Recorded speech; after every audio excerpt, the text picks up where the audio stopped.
we have joined the Antisocial Network. Yeah. Mask up, stay 6 feet apart. Yeah, right. I'll let you do it. Oh, that's a little better. Welcome once again to YeahUhHuh with Lisa, Phil, and Aaron. This week we are talking to Peter Gunn. He's a poet. He feels like female characters have not been portrayed properly in epic poetry. He wrote Amazons, an illustrated novel, a story about an elderly explorer and his son finding a lost tribe of Amazonians. Ooh. Yep. Okay. 20-year plus Yeah. military veteran, workout enthusiast. Oh, yeah. I saw the says musician in his little bio there. Musician. I did listen to parts of an album by his band, the Angellics. So we've done our homework to an extent leading up to this. And we did not get a hold of the graphic novel. We are going to. But yeah, I didn't. Well, it's still at work. I'm putting additions to it. Okay. Oh, cool. But an ongoing concern. Peter, and why don't you kind of expand? I guess you could say. I mean, I've been called a lot of things. I had a podcaster a couple of shows ago call me a polymath. I'm like, what's that? I had to quick look it up, like Google it, and they're like, oh, okay. Someone does a lot of things. I've been called a Renaissance man. I guess I could see, Leonardo da Vinci, did a lot of things. I guess I could see that a little bit. I don't like to shoehorn myself into just one area. When I know I could excel at other things, I get bored real easily. So you're like, I'll be good. We'll go. Let's say, for instance, when I was younger, woodworking, but then I got bored at it, so I need to go to something else. So that's probably the reason why. Is because I get bored, I get good at it, get bored at it, I need to go do something else. So that's probably why I jump around a lot like that. I consider myself a creator. They all seem to be creative pursuits. Yeah. Yes. For the most part. Do you think that you might be on the spectrum? Yeah, I'd say that. I'd say that. Yeah. That's like have character traits. Yeah. Yeah. I've got the Henry Mancini, Peter Gunn theme going through my head right now. And I don't know if it's going to stop. Yeah, you probably hears that a lot, right? I am officially diagnosed ADHD. That's one of the reasons why I ask about things like that. Funny. That's not my original name. It's my pen name / band stage name. And back in 2004, by circumstance, I wound up playing 21 blackjack with James Gandolfini. Came in, sat next to me. Cool. I know. It was like, and I was respectful. I was like, I let him do his thing, but as he was leaving, I asked him, "Hey, sir, if you had to do it all over again, his acting and everything, what would you do differently?" He said, "Change your name, kid. Don't, especially if you go public." And then he walked away, and I took it to heart, so I decided to change my name when I went public. Interesting. Big fan of The Sopranos. I've read that he was. You don't want to say difficult, but yeah, he was kind of he would call in sick some days, and he was kind of surly. He could be surly, I guess. I don't like calling in sick being referenced to as difficult. Well, personally, yeah. Well, who's to say? But big fan of his work. I know it could be if you do it frequently, but if you're sick. Right. Did you see the remake or the prequel of The Sopranos where his son? No, I have not. No. Man, he looks just like his father. Gosh, his son looks like him. Yeah. Do what, Aaron? I'm sorry. I haven't watched it either. It kind of came and went, and I forgot about it. Yeah. I think we went to the theater. We were interested, but we did see the theater release. Yeah.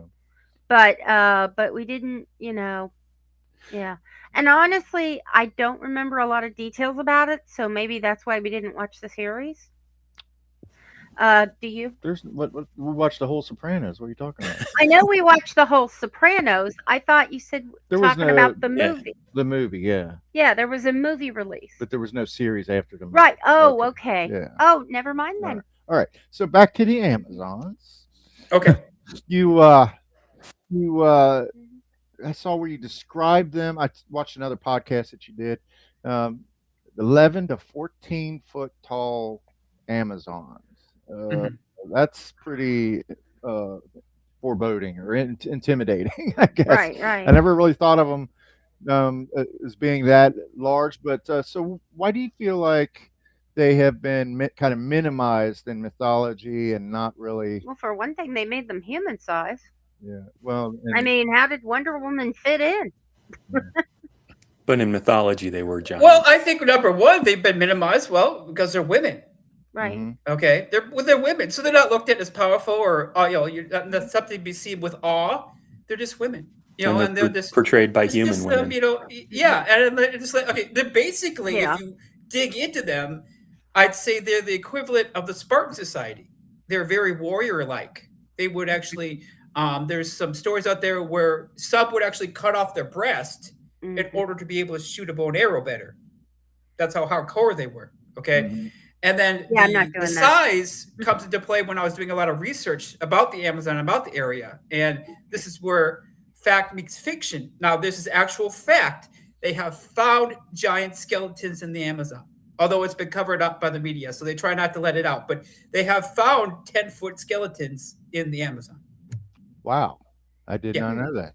Yeah, we The watched. problem is, even on the east coast of America, they found that the problem is when it's reported, if it gets to the wrong people, like the Smithsonian finds out about it, they go in with their people, dig it all up, take it all, and then like no one's seen anything, and then put it away in a warehouse. Mhm. Right. Well, I mean, Yeah. have they been able to like date the Mhm. bones to a certain era, or able to isolate what? Uh Yeah, it was a lot older than the Amazon itself. So, they're looking at thousands of years. But, hmm I decided to use it for the sake of the story because I wanted to project them in a more masculine light. So, Yeah. if you're a human male, you're a normal human male. Because men are born with certain advantages. Not only physical strength, a lot of us also have family names. We have society hierarchy. So, um, if you are high up in society and then you go into this society, they don't give a crap about your where you are in society. They don't give a crap about your physical strength because so it comes down to as a man is what type of a man are you on the inside. And that's the message I was trying to give is because otherwise they don't give a crap about you. There's one character in the first standard called Lynch. He's a rather big guy, always complaining, and that I used him as an example because he had no good characteristics as a man, and they disregarded him. They want anything to do with him. Mm, Mhm. interesting. Um, Yeah. so most of the things in media or in entertainment that have depicted Amazons are not plentiful, but we're talking Wonder Woman, of course, uh, Mhm. Xena, Warrior Princess, a few movies, just a few scant things. But those representations were primarily, with the exception, I think, of the last Gal Gadot Wonder Woman, I think was produced by a female. But for the most part, this is the vision of like Sam Raimi, a man. So what do you how do you think that affects the view of pop culture on Amazons? Does that sully the Amazons pot? in general and women as a whole, you know, Mhm. are uh, are less than no matter what. You think that's Even in and I mean, it is a Not in male the Amazonian society. genre. No, no. But I mean, as a whole, in their depiction in our society, yeah? I mean, I'm sorry, I kind of took over that answer as a female. You know, No, I, it's you I know, want to hear your answer as well. uh, I'm in a female-driven um, job, if you will. There are more females in my job than others, and my employer union, and I stayed for many years because I have state of Ohio retirement, and it's good retirement, really Mhm. good retirement. But I am not paid the equivalent of, like, okay, a male doing, I basically do data entry. I've been doing data entry for almost 22 years, and I get paid for a medical records job. Okay. Whereas if I was doing data entry in the world as a whole, I would be being paid higher Yeah. because it's a male dominated job. This is just a fact. But nationwide, my salary is commensurate with my job title simply because that's what they pay that job. And that job, like nursing, is less than. Yeah. I Because think it's I predominantly haven't been able to female. confirm it, but did they talk about actually making nursing not considered a profession? They Because Yeah, actually, no, it was not It, a, what's the yeah. word? a credible profession, Yeah, so you can't have a degree in it or something. you Which can is still get a just degree. Let me. stupid. I'll yeah. research that in a moment. Yeah. Okay. That's a good point. They It's did just do that. not Yes. supported governmentally. Yeah. Yeah, And yeah. there's quite a It's few of almost look those like they're that looking wouldn't. down upon it. Right, And I exactly. see that too. I agree with you. I see that too. It's one of the reasons, like in the book, in the first stanza, one of the first jobs they gave the humans when they got there, okay, they were mucking up the stables. They were cleaning up horse shit. Mhm. Yeah. Good. It's not a professional degree, nursing. No. Not a Okay. profession. I don't Wow. know how you could say Which is that. just, Yeah. and what do you know what the others are that, Aaron, that there were a few that Let's they see. Well, but the point is that said weren't they seem to The professional. target. article I see is all about nursing, really, and the Okay. shortage that's coming. Okay. So Which obviously, is stupid. you're sensitive to women's issues. Mhm. You know, Mhm. it carries over from your Yeah. writing to, you know, apparently the way you look at current events. Yeah. So, Mhm. where does that come from? Why? How do you?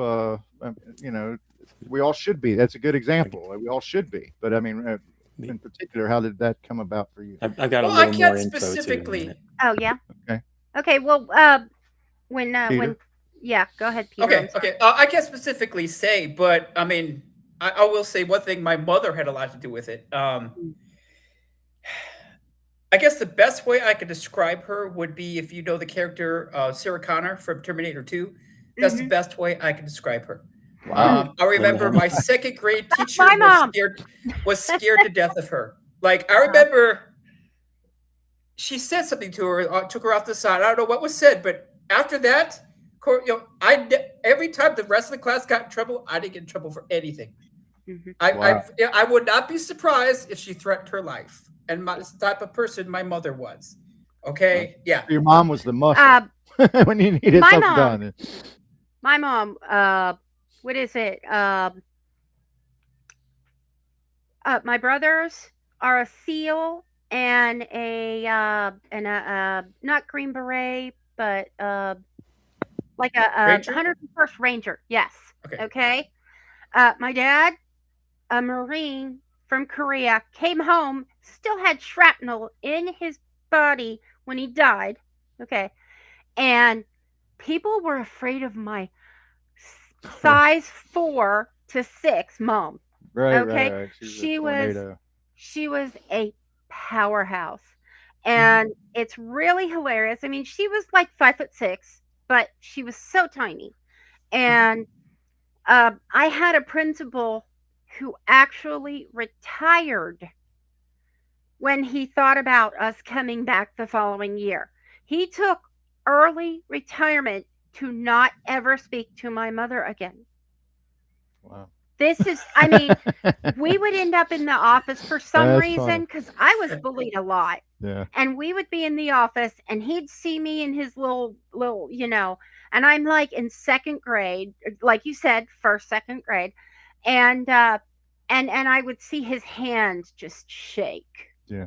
What you was that know? story you told me? Yeah. Was he the one that told you that made you eat cream Oh corn or yeah, something? no, macaroni and cheese. Mac and cheese. When I was little, macaroni pastas, especially the thicker pastas and macaroni and cheese specifically, I would, it just, okay? It was the texture probably you didn't like. Yes, yes, Yeah. something to do with it. But I would literally throw up. I couldn't keep it down. Well, that day for lunch, we had like chicken and we had that nasty little public school salad that they, make 3 days ahead, and it's been marinating in that questionable dressing, and it's literally like almost gum. you know, I ate the chicken. I ate the salad. I was not eating the macaroni and cheese. He chose to come to me, and this may have been the first interaction he had with my mother. But he chose to come to me and he's like, "Why didn't you eat your mac and cheese?" And I said, "It makes me throw up. I can't eat it." And he said, "Well, let's just go ahead and try, sweetheart." Well, I ate it. I threw up on his shoe. He calls my mother and he says to my mother, and at the time they would post the lunches on the website or whatever it was. No, they sent a They had paper home. websites? This is, yeah. Sorry, Aaron. Yeah, this was like 1971, 72. So they would send the paper home and my mom would know what our lunches were going to be. And he calls her and he says, "Mrs. Pell, your daughter threw up on me." And my mom's like, "Did she eat the macaroni and cheese? She shouldn't eat macaroni and cheese. It makes her throw up." And he says, he's like, "Well, and she's like, "Did you make her eat the macaroni and cheese?" Because they had an initiative to get kids to eat their full lunch. And he admits that he did. And she says, "Well, then Basically, what's the problem?" Clean your shoes. It's like, yeah, clean your shoes and get on with your life. What are some of those other facts you found out, Aaron? Yeah. So, when pursuing a graduate degree, if it's a professional degree, you can borrow up to $50,000 annually, 200,000 total. If Right. it's not a professional degree, instead of 50,000 a year, it's 20,500, and half the total, 100,000 instead of 200,000. Interesting. And why Yes. would All they part do of the that? one big beautiful bill. It's a way of, it's a way of implementing the 2025 project and lessening females in our society. Another little stocking stuffer in that big bill. But in the how to put women down bill. right. But Peter, who are some other maybe celebrity or political, or just who are some other like women do you greatly admire? They're in positions of power. Well, I had an aunt that I admired very highly, and she was like my mother, very strong-willed woman. And there was a time in my youth when I got overweight. I'm only 5'3", so I'm not the tallest guy in the world. But at 12 years old, 5'3" about, and I was 230 pounds, so I was quite big. And my aunt had seen me for a couple of years, and so she'd seen me before the weight gain, and she saw me.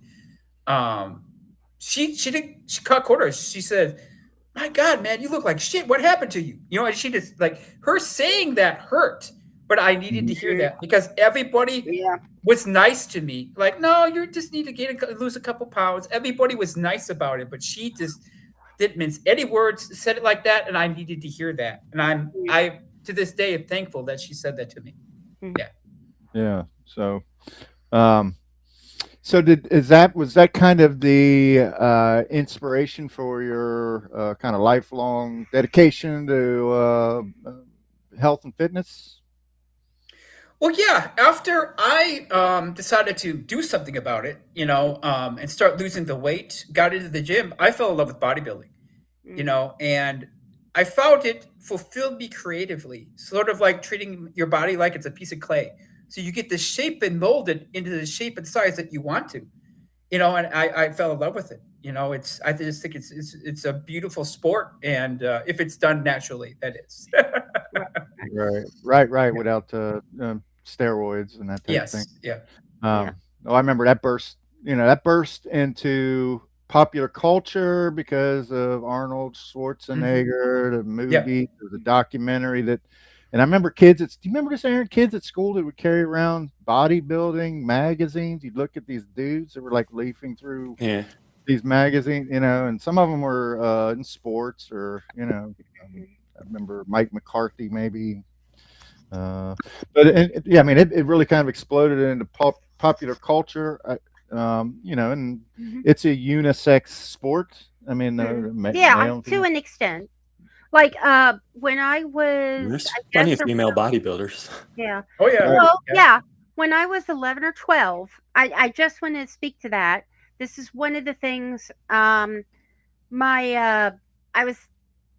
I was developing already at like 11, and my brother had gotten into mild weightlifting. They'd gotten him a bench.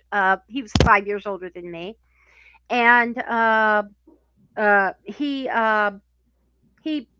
like put me on the bench, and I was able to immediately press 120. And my mother found out and lost her mind. I was not to touch those weights because it could affect my development as a girl. And that's where I think I think that strongly affected me as far as That's very old school thinking. I Right. understand where they're coming Well, from, yeah. but yeah. And she grew up. I mean, her grandmother was 13 when she got married Oh my gosh. because and she was actually on the marriage market at around 11 because the women in my family, shall we say, develop early. And when a woman starts in that culture in Appalachia, when a woman becomes a woman, you know, no matter how old she is, she's marriageable because Why she's does it sound free. like we're describing we're waiting for a piece of steak to age to be the right age Yeah. so we could That's have exactly it. Right. You were marriageable.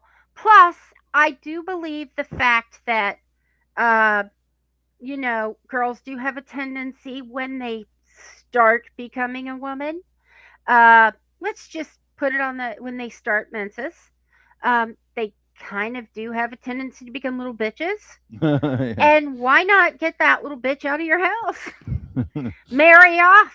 Now I will say this, genetically it Uh-huh. is normal for a female to have Mhm. some animosity towards her parents, and that's Right. genetics because that's made to get her out of the house so no inbreeding Yes, occurs. exactly. Interesting. Mhm. Interesting. I've always thought that Well, okay, that so my that sister, asshole teenagers are a Yeah. way of separating you from your my parents. sister That talks explains my about daughter and my wife when she was a teenager. Oh yeah.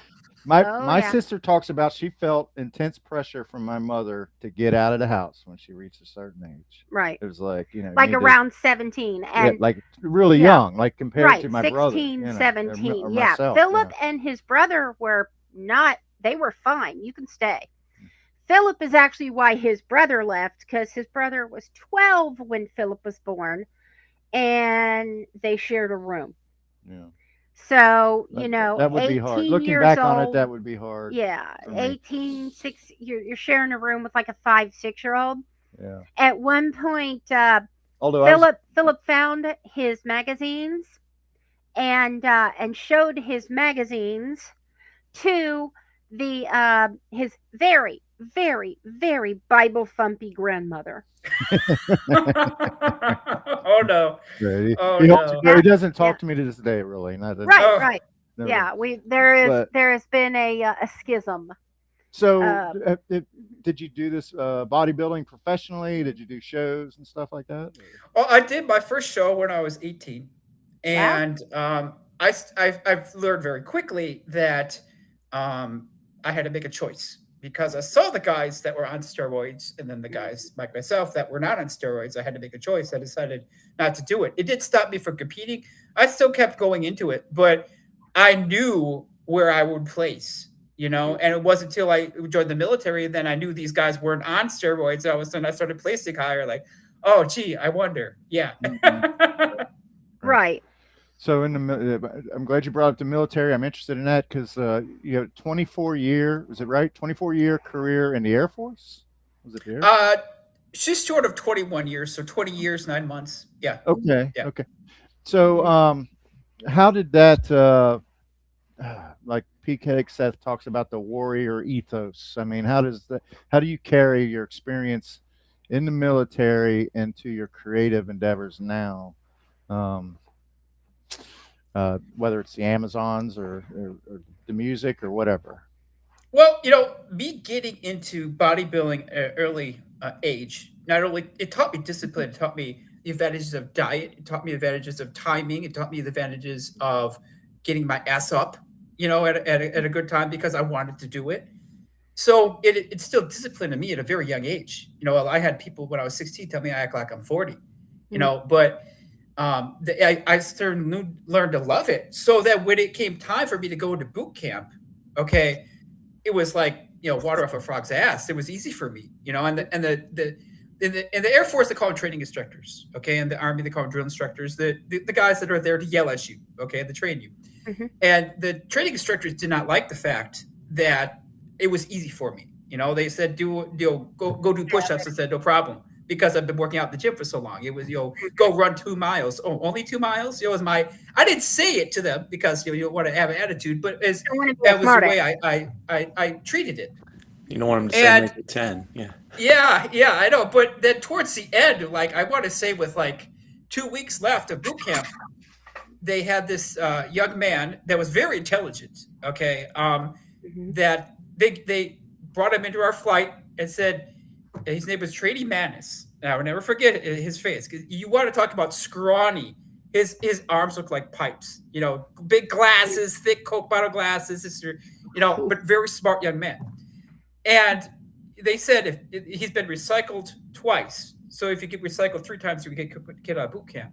Okay, and he's they gave him to me and said if he doesn't pass the PT tests, you won't pass. Oof. I'm like, Huh. what? I'm like, what? You got to be kidding me! But the fact that it was easy for me, they didn't like. They felt it.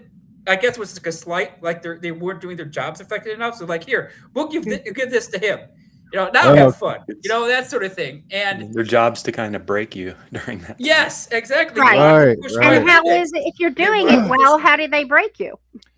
yeah. Well, they never really quite broke Yeah. me, but I They had made to it- sit they down made with him- with they made him Trady fix another Manis to guy. figure out what was going on, and come to find out, he didn't understand the basics of muscle atrophy and muscle building and endurance building. When it started hurting, so when the lactic acid started kicking in, he felt that pain, he stopped. Yeah. And that's what was happening. So That is I had to understandable actually. to me. This is where the bodybuilding came into handy. I told him what was going on in his body and what he had to do to get past it. So every morning we went out 2 hours early. So that means I was getting about 3 hours of sleep every night, and we went out there and ran, and I got him to pass the PT test. Yeah. Nice. So yeah, so they took they weren't satisfied that they were breaking you, so they actually kind of escalated the game Yeah. by putting this other guy under your responsibility. Mhm. I guess what was that? Full Metal Jacket. They kind of Mhm. did that with Gomer Pyle, and Yeah, remember they did. they Uh-huh. tried to turn him into a marksman, so they took a more model soldier, and Yep. he became his responsibility. And well, we all know how that ended, but but no, that's fascinating. Yeah, because I can see how if you can't get the training, if you're not like a good teacher or a natural teacher. So I'm guessing that you are somewhat of a natural teacher, you know. Well, I'm more of an empath. I'm more empathic towards people. I Right, sit down right. and talk to them And versus then just that's another bark orders. right, and that's another people on the spectrum are tend to be more empathic, you know. Mhm. I mean, in classes, I would get done with my homework, yeah, hmm and and I would just be sitting there, and I had the teachers basically sit people that were having trouble with the work around me, and kind of like say, "Hey, ask Lisa." Yeah. Well, there you go. Basic thing. Same thing. Yep. Right, right. And what that does is it engages the smarter child, Hmm. so that they are not sitting there bored. Because, I'm sitting there with a book under my desk like this. And some of the teachers were fine with that, and other teachers were not. So they engaged me by giving me tutoring, in-class tutoring. So it did more for, it enriched you too. Right. It wasn't just what you Right. could do for those other Yeah. students. It actually contributed to your And growth. I think if I hadn't found the field that I'm in and been willing to go to college more, there's so many issues behind me not wanting to go to college in any way, shape, or form. We're not going to get into that. There's an episode. Yeah. But yeah. And it was after I started like tutoring, especially in high school, that I started getting a little more respect and a little less bullying. Mhm. Well, here's a question, and I think it should be an apolitical question. Mhm. And but I think it's interesting, and I want to I want to get the feedback of veterans. Thank you for your service, by the way. Thank you for your support. Yeah. Mhm. But this is not a political show, but I think everyone's curious. What real options and how difficult would it be for a soldier to reject what he believes to be illegal orders in the heat of combat? Well, Do the you think military you code. would have? Do you think you It would have? depends on the soldier. Now, let me tell Right. you, at my instance, okay, I was just, like I said, I told you I was just 20 years and 9 months. Now, I had planned to stay in. When the COVID vaccine came out, they made it mandatory. I said, no, I'm not taking it.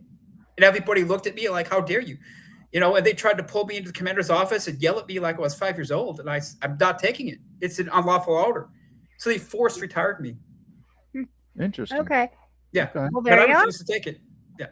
Now, Okay. did your I want to ask this because physical things do affect our lives. Did your height? Do you think your height had any impact on your career vector, etc.? Well, you have to be accepting of social norms. Right. Okay. And there's also like hypergamy. You understand what that is? Okay. So I actually don't know that word specifically. okay, you're automatically going to look for leadership or look up to or desire people more that are higher or taller than you. Okay, in a higher status or Okay. height, physical height. So that's Mm. fine.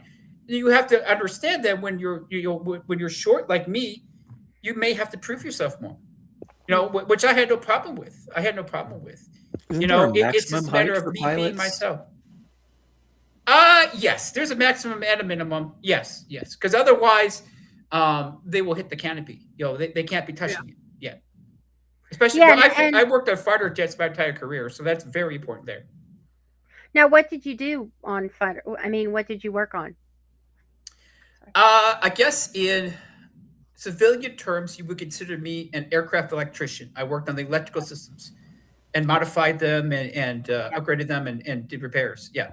Yeah. Interesting. Philip's My father dad was was a crew chief on a Huey helicopter back in. Great. Yeah. and Philip's dad was a airplane mechanic in Korea. Right. And they are Hueys. Reconnaissance. Which is planes. that's funny. Yeah. I didn't realize that. What? Huey helicopters? No, that your dad worked on Hueys. No. Aaron's dad. My dad worked on Hueys. Oh well, yeah. My dad worked on Piper Cubs. I think they were. They were reconnaissance planes in Korea that would go look at field positions Little and come prop back. planes. Yeah. Yeah. He lost one man, and it devastated him Mhm. because he worked on the plane, and the pilot couldn't clear a mountain when he took off one day. But and I really do think he felt some kind of responsibility, even though it couldn't be proven. He did, yeah. But Yeah. But I mean, you have so many hats. So I'm wondering about the music. We do a lot of music on our show. That is kind of our staple. Yeah. And you're in a band called the Angellics. Now, are you the lead guitarist? Yeah, I've been putting in all the lead guitars. Yeah. Okay. And is there an album? There is an album. Yes, there is. Okay. Let's see. I have it in my notes here. Raising What's Hades. the musical Raising style? Hades. It's 80s. It's 80s style. Okay. Like kind of glam rock kind of thing. Yeah, I guess you could say that. But we have a message in every song. So we're not going to be singing about cherry pie. Yeah. Okay. And then it's cherry Yeah. pie guy. Okay. Yeah. But yeah, when I was I did listen to No 5 or spandex. 6 tracks, and it reminded me of Steve Vai, kind of Cool. like the post Metallica sounds, like maybe Queensryche, maybe even Survivor. Very vocally driven. The singer was very good. It was very That's Leo. Yeah. F. Leo. Okay. So are there some of the inspiration? I mean, like I mentioned, those bands are like hair metal, not hair metal. I hate that term because I don't like a lot of hair metal. But to me, it was more it was more substantive than like Rat or some of those other bands. But I mean, what are some of your musical inspirations?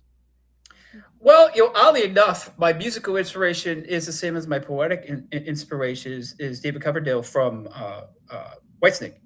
Okay, because not only did I love his vocals and love the sound of the band, but then if you actually read the music, read the lyrics, okay, it's a poem, and that's where I like, okay, I'm going to put that same energy into this band, and I'm going to, because I mean, I'm a poet. I have hundreds of poems written, so I just grab from what I had already written and then modify them slightly, and then they work beautifully as songs. And I was like, well, I was surprised. Everyone was surprised. Everyone can't believe it. Yeah, it worked out so great. I've always thought songs are basically poems set to music. Yeah, if you think about it that way, yeah. I mean, in a sense, I feel like iambic pentameter is a type of music. Mm-hmm. In a very rhythm. Yeah, it is. Yeah. There's a rhythm to it. There's a rhythm. flow to it. Yes. So is that like a poetry? Is it A B and yeah. Right. Mm-hmm. Well, Mick Wall has a podcast, and he's very much a fan of the singer you just mentioned, and Whitesnake. David Coverdale. David Coverdale, right? He has some really good stories. I remember Robert Plant said, David Coverdale taught me everything I know. Yeah, right. Well, Jimmy Page worked with David Coverdale. But some of the stories Mick Walls tells about David, he loves him too. He loves him on a personal level. They're like friends and stuff. But have you ever met him? No, I've never met him. Okay. Whitesnake always makes me think of Tawny Kitaen, of course. Mm-hmm. Oh yes, I mean, what young boy doesn't remember that? Yeah, remember her? Yes. Yeah, her rolling around on a car. Yeah. On the Jaguar. Yes. Yep. Right. Yep. Mm-hmm. Which song was that? Still of the Night? Here I Come Again. Here I Come Again. Yeah. I keep hearing in my head now. Yeah. Yeah. Aaron, you used to have a nickname. It knocked out Peter Gunn. Oh, what was it? Mm-hmm. Aaron, you used to have a nickname for Whitesnake? Oh yeah. Called it we were huge Led Zeppelin fans, and it's like it seemed like Whitesnake. It was an affront to Robert Plant to us at the time.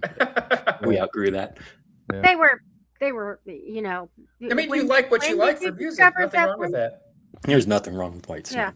Yeah. I was still listening to Motown, and if I listened to music at all, my mom would turn on the radio, and that would be what I listened to. Yeah. And Lisa, we've established, is I think the only person I've met that's tone deaf, literally. Yeah, I've been tested. Yeah. So do you do live music? I mean, do you perform at venues, or is it mostly studio? No, work? Actually, when this whole started, I had no intention of starting a band, putting out an album. I'm redoing my Amazon's audiobook. So I brought in my good friend Angellics, very talented voice actress, okay, and to help me with it. So we hired like 30 voice actors, so, and then we got sound effects. So I'm like, this is going to be a big production. It's going to sound like you're listening to a movie. So I'm like, great, okay. What else does a good movie have? A soundtrack. So I'm like, okay, Andrea, you got this. I'm going to go looking for a band, okay. And that's where I came across Leo Sather, the lead vocalist, on Upwork.com. And then he brought in Max and Ellis, the other two guys. Ellis is on drums and Max is on keyboards. And we did 10 songs together, as they were contracted to help me not only do the Amazons, but I did songs for the Sigma Squad graphic novel as well. And those songs would be released with the graphic novel. I mean, I think it's wonderful. If you not only buy the audiobook, but you get a soundtrack as well. It's more for your money sort of thing. Right. Anyway, after the contract finished, like, okay, guys, it was great. I really appreciate your work ethic. We're all professionals, and we got along real well. We're Christian-minded conservative men. Okay, so we all bump off each other's ideas, but we're for the most part, in 80-90% of the time, we're agreeing with each other. Anyway, so I was going to go, and then they said, hey, what would you say if you wanted to do an album together? And then we discussed it, and like, okay, and out there in Germany, okay, so we're using the latest technology. So we're using let's give you an example with Heartbreak Hit. It's a song on the album, okay, it's me singing it, okay. Don't think that I'm going for 1 second going to be singing a cappella here and just break out, you're going to hear a nightingale or anything like that. No, but we used AI to up my voice. So I had to go find it, get the local studios to help me out and get in the studios and then get my voice to where the AI can then bring it to the next level and get it to where it needed to be. And it was fun. I couldn't talk for 2 days after that, but it was a lot of fun. I enjoyed the process so much. Like, okay, let's make the whole album. Let's go do this. It's funny because they didn't think I could do it. They gave me the word, and if you listen to the song, you'll hear it, sugar tits. And I had to, because every 80s band has a heartbreak song, and they said we need a heartbreak song from you, and you got to work in that word. It was sort of a we need to see what you're made of move, okay, and sort of a hazing, but I made it work. I'm real proud of the way the whole album came out. It's just and the guys are just wonderful. They're so professional, and they're always putting a lot of effort. How did you guys come up with the name? Mel Gibson, Sugar Tits. No.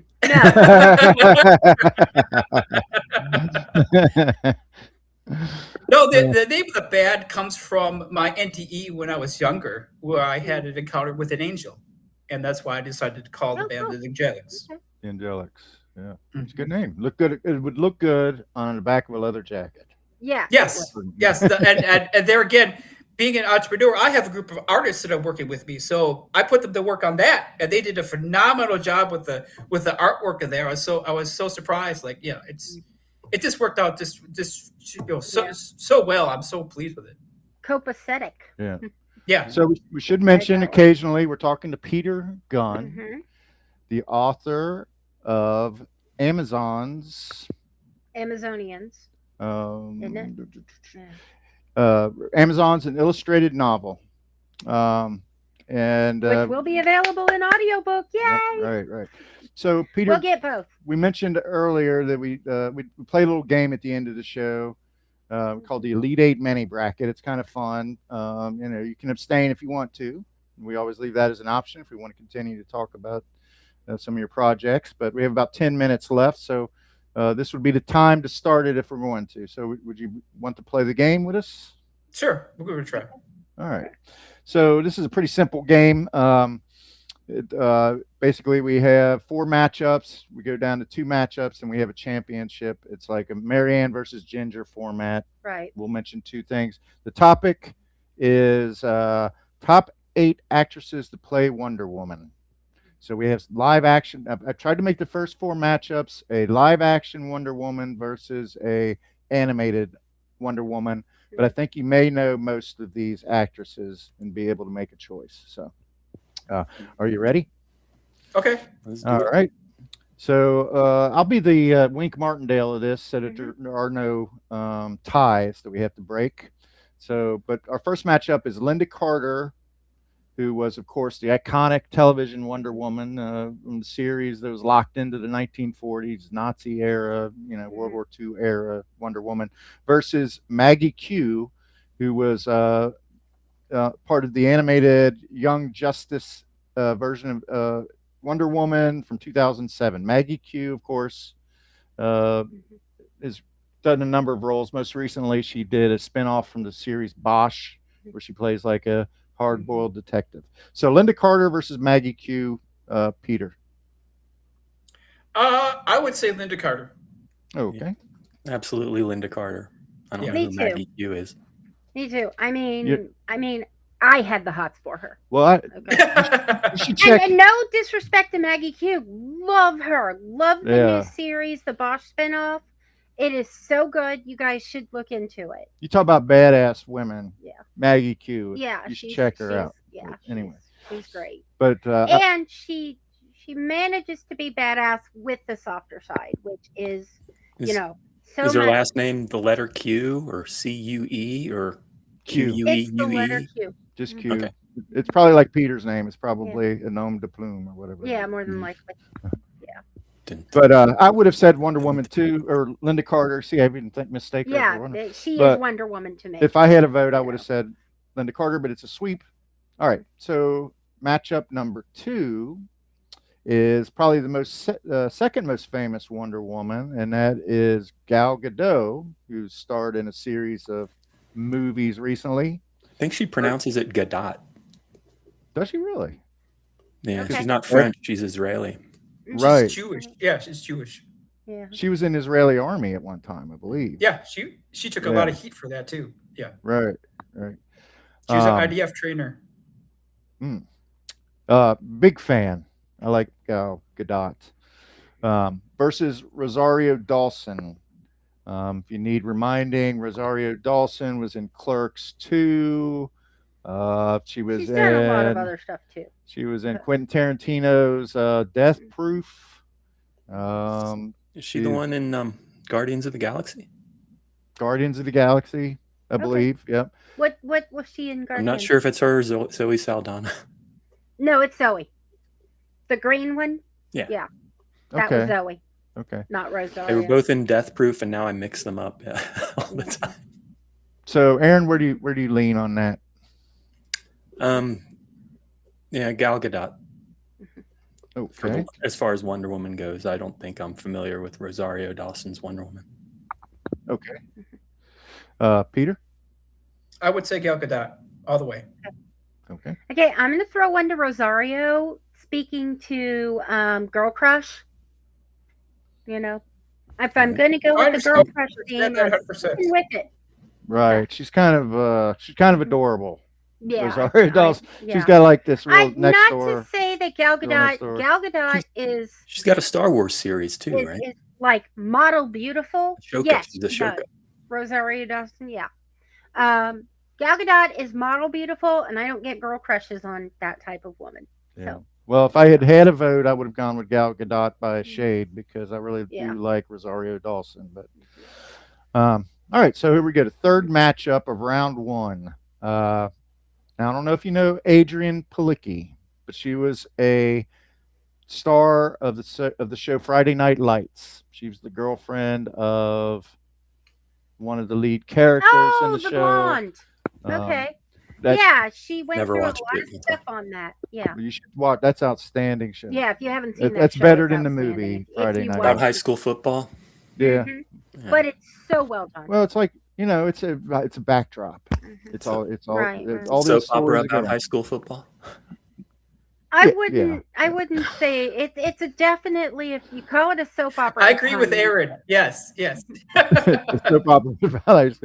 It's high end and very watchable. Well, I always think the actors are great. If you believe the NFL, I respect do speak highly of it, but I don't know that it's for me. Okay. I can see that. Not a problem. So I've given you, and then Lucy Lawless, who was in Animated Justice League New Frontier 2008. Of course, Lucy Lawless was Xena, Warrior Princess. And Xena, we got our Amazon tie-in. Yeah. So Adrienne Palicki versus Lucy Lawless. Lise? Oh, Lucy. Okay. Yeah. Peter? I'd have to say Lucy because she gave an ex-girlfriend of mine a chance, and one of my ex-girlfriends was in one of the series of Xena. So I'd have to say very cool. Oh my God! Lucy I wish we. Okay. You can't miss her. She's 6'4". Yeah. So you were a fan of Xena, that's right? Something that I wanted to ask you. So as soon as we're done with this, I want to ask you that question. Well, just as an aside for a minute, we only got one vote for Lucy so far, but I really do want to talk about Xena for a minute because that movie that television show was so unique. I feel like it had trouble finding a niche because it had like the sensibility and sense of humor of almost like a Saturday morning cartoon or Saturday morning show, like Land of the Lost, for instance, if you ever saw that. But it had a lot of mature themes too. It had like LGBTQ themes. It had a lot of really gratuitous violence. You know, Autolycus was like the comic Oh, he was hilarious. relief. Everybody loves Autolycus, but that show I think was notable. I just feel like that it was. I think it was syndicated. It wasn't on a network. I never feel like it got the credit it's due, but it was very, and it still has a cult following. It could have been better than it was. Yeah. One of the Well, things, they talked. They tried to bring it back. They were going to do. They started a pilot, and they decided to scrap it because they couldn't recapture. I don't think they could recapture the campiness. The campiness was the thing. Right. It's like wrestling. All the Like best Batman? wrestling. Yeah, Kinda, like Batman. Yeah. One thing I will say about Xena versus Hercules, because they were like kind of almost side by side. Hercules was not a powerful man, no kill. He never actually killed. Right. Whereas Xena, man, there's a body count. And I feel like that was almost disrespectful. She was a darker to character. women. Cyclops. Hell hath no fury. She was darker than Hercules, and you know what? Lucy Lawless's show, I feel it was better for it. trumped. You know, Hercules. Yeah, it Hercules. did. It did. much better. Yeah. And My vote's for Lucy, by the way. Yeah. Okay, Oh, yeah. so that's 2 for Lucy. Peter, do you want to throw one to Adrian Palicki? He said Lucy already. Lucy. Oh. Yeah. Okay. All right. Well, I just wanted to, you know, because we neglected to talk about it, and I was wanting to. He said Lucy and then mentioned the ex-girlfriend that was on the show. That was one of the talking points, that show in particular I wanted to get to. But all right, so here's our final matchup of round 1. Kathy Lee Crosby. Now, I don't know if you remember her. 1974 Wonder Woman movie. Yes. Yes. She was she was a Wonder Woman? Yeah. In 1974. Yeah. Oh. Now I have to see that. Linda Carter Wonder Woman. Yeah. Yeah. And was she said a host of, was it Real People? Was she Real People? Yes. Yeah. She did that too. Yeah. Beautiful lady. But just I don't know. I don't want to prejudice the vote here. Kathy Lee Crosby versus Kerry Russell, who did an animated version of a movie called Wonder Woman in 2009. Kerry Russell, of course, was in The Americans. She's in the current series on Netflix. I can't think of the name, but at one point she almost destroyed her career by getting a haircut. Yeah. Yeah. What was that? What was that first show she got famous for? She was like 30 playing a 19-year-old. But I can't remember the name of the show. Felicity, yeah. And she famously got a haircut, and they just, not only her employers, the whole, like, they lost their freaking mind. Yeah. So Peter, what do you like in this? Who do you like in this matchup? Because it's from my era, I remember it. Kathy Lee Crosby. Okay. Yeah. Aaron. Is Kathy Lee versus who? Kerry Russell. Kerry Russell. Oh, yeah, I'm in the tank of Kerry Russell. Okay. Lisa, yeah, I kind of have to go Kerry Russell too. I have not seen the Kathy Lee Crosby movie, but don't watch it. Mean, don't watch it. Yeah, yeah, that's exactly what I was thinking. I know that Kerry Russell gives her all the things, and I mean, The Diplomat. Diplomat. That's very good. She is discovered her power. Talk about a boss woman. The Diplomat. Yeah. All right. So and The Americans too. Yeah. Yeah. Round 2. Okay. Here we go. This should probably be the final, I would imagine, but harder. this will make the final the sweep probably. Linda Carter versus Gal Gadot. Ooh. This is the tough one. Sometimes it's not the Super Bowl. Sometimes it's the who goes first. Yeah, it's the final 4. Yeah. So Linda Carter. Yeah, I think it's going to be a sweep. Linda Carter. Yeah. Linda Carter. That's where my heart is. Beautiful Linda Carter. Wonderful Linda Carter. All right. So the final matchup of the final 4 is Lucy Lawless versus Kerry Russell.